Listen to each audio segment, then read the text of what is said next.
Okay, in Sheehan's piece, you saw Mauro Eustáquio, the brother of the goal scorer. He, too, has a pretty good soccer pedigree, the head coach of Inter Toronto FC in the Canadian Premier League, and a former professional player. So he joins us now.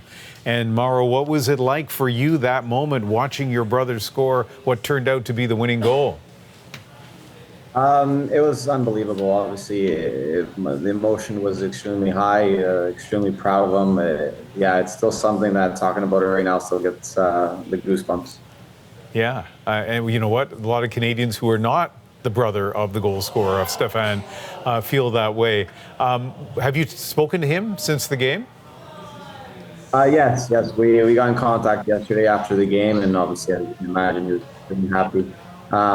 Just how the whole game planned out to go. Obviously, we wanted to win. He's super happy for the team, and then got lucky enough to score that winning goal.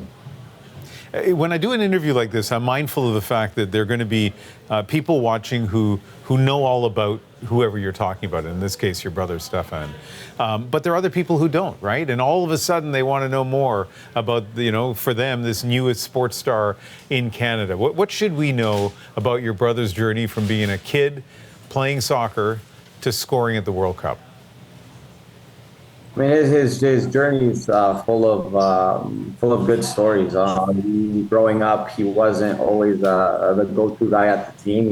He struggled. There was a lot of hills that he had to climb in his journey. But the reality is, he never backed away from a challenge. He never accepted no, and I think that's what brings him where he is right now. I think the main thing about my brother is just he's so dedicated, so disciplined. And his work ethic is unbelievable. So what you guys saw yesterday, it wasn't just a week of training. It's been in the building, a lot of sacrifices, a lot of work. But again, it paid off.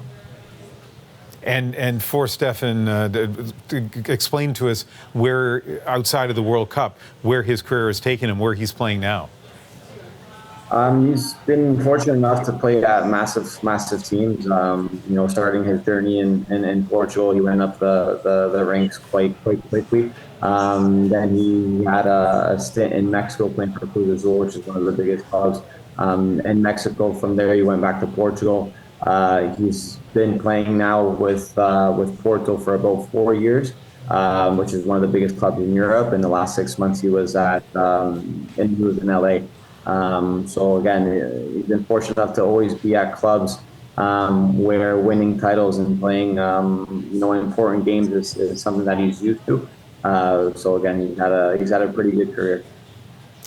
So you're a coach, you're a soccer coach, you're a former high-level player. You're also the brother of one of the players, but I think you can give us an analytical answer to this next question. Whether Canada plays Morocco or the Netherlands, and we don't yet know which of those teams Canada will be playing, what do you think Team Canada's chances are? I mean, they're the same chances that we had against this past game. I think the reality is when a team is this strong, when the team is this united, when we do have a lot of quality players playing in Europe and obviously in big teams in North America, I think we have a chance. Obviously, it's not going to be easy at this point in the World Cup. The best teams are going to continue to play.